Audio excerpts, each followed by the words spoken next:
This is the second in a series of videos discussing YouTube's terms of service. It's made primarily in response to several videos put out by the YourTubeAdvocate, number 20, on this topic. In this video, I want to discuss their prohibition against insulting religion. And here's what the community guideline states, and this is something that was mentioned by the YourTubeAdvocate. They state, "We do not permit hate speech. Speech which attacks or demeans a group based on race or ethnic origin, religion, disability, gender, age, veteran status, and sexual orientation/gender." Fair enough. It sounds reasonable at first. But there's a great deal of ability to abuse this. It's very easy to suppress speech that should be allowed under the rubric of hate speech. Now here's something the YourTubeAdvocate didn't point out, and it's not easy to find. But if you go to the community guidelines, and toward the bottom there's a link, and it's called, I believe, Community Guideline Tips. And if you click that link, they explain this point a little bit further. And they state, hate speech refers to content that promotes hatred against members of a protected group. For instance, racist or sexist content may be considered hate speech. Sometimes there's a fine line between what is and what is not considered hate speech. For instance, it is generally okay to criticize a nation, but not okay to make insulting generalizations about people of a particular nationality. Now, I'm real glad YouTube included that. That's very important. It's a very important clarification. It's too easy to suppress speech under the rubric that it's hate speech. It's too easy to suppress speech that is critical of your beliefs under that rubric. And this is an important clarification. I kind of wish they had posted this a little more prominently in the community guidelines rather than having you to have to go click on a link in order to find this. It makes it a little difficult to find, but I'm glad they posted it. And it seems pretty reasonable. And for the most part, from what I can tell, YouTube has been reasonable in the way they've implemented this. They have not been, as far as I can tell, using this as an excuse to suppress people's free speech. And I want to commend them for that. I hope they continue to follow this as they are doing. But it's going to be very easy. It would be very easy for YouTube to lose the way. It would be very easy for them, if their feet aren't held to the fire, if they make a misstep, it'd be very easy for them to start censoring speech that is important and necessary. Trouble is, as I mentioned, it's a fine line. The line is nebulous. Let me give you a couple of examples. What about Scientology? Scientologists call what they follow a religion. But many observers would conclude that Scientology is really not a religion. It's really, shall we say, a scam that masquerades as religion. And from what I can see, it sure looks like a bait-and-switch scam to me. What they do is they lure people into their organization through tests that they say can help provide people with guidance to help them improve their lives. They state, if you enroll in our courses, we'll help you master your environment. Sounds very alluring at first.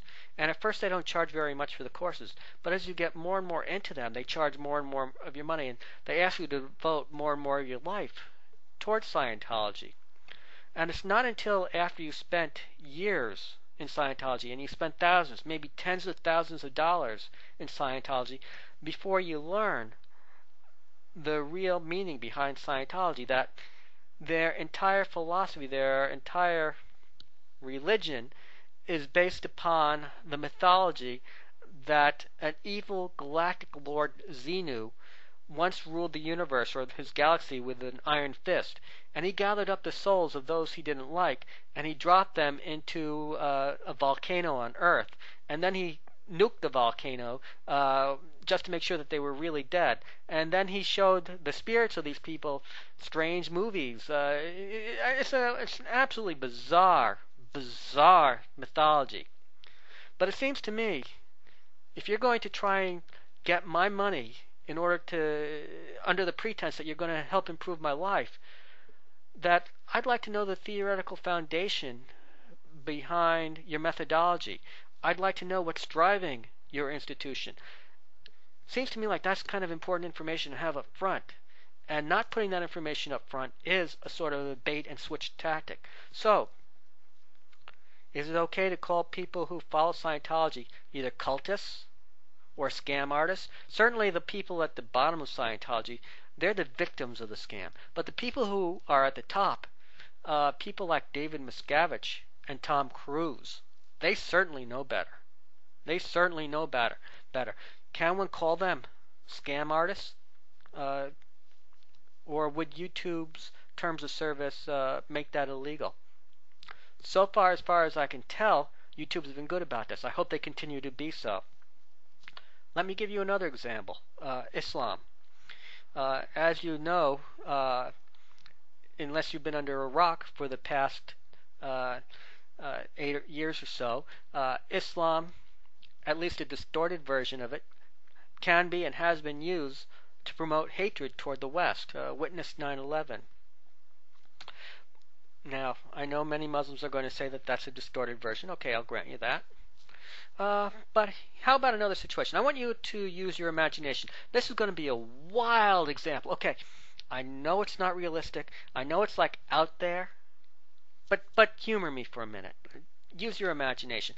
What if someone had discovered that a portion of the Quran was not interpreted correctly, or if they discovered there was a missing piece of the Quran, and if the Quran's that little missing piece, and they were able to authenticate it, said that Muhammad said it was a good thing to kill children who were born with defects because these children would be a drag upon the tribe.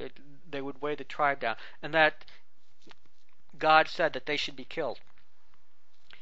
Okay, suppose that was found, and I know it's not going to be found, but suppose, for this example, then Muslims would be faced with one of two choices. Either A, they could say, whoa, wait, we got to understand this in the context of the time. We have to understand that these were people in which it was very difficult to make a living. They didn't have the resources to make a living if they had to contribute to those who were born with defects. Would they try and justify this? Or would they step aside and say, whoa, this is an evil religion. How can you say that? There are certain things, no matter what the culture is, no matter what the time, there are certain things that are just morally reprehensible. I guess another way you could look at it is this. Is something moral just because God says it is moral? In other words, if God says it's moral, does that automatically make it moral, a correct thing to do? Or does God say something is moral because it is inherently moral? Will he say something is evil because it is inherently evil? I guess it's a question of which comes first.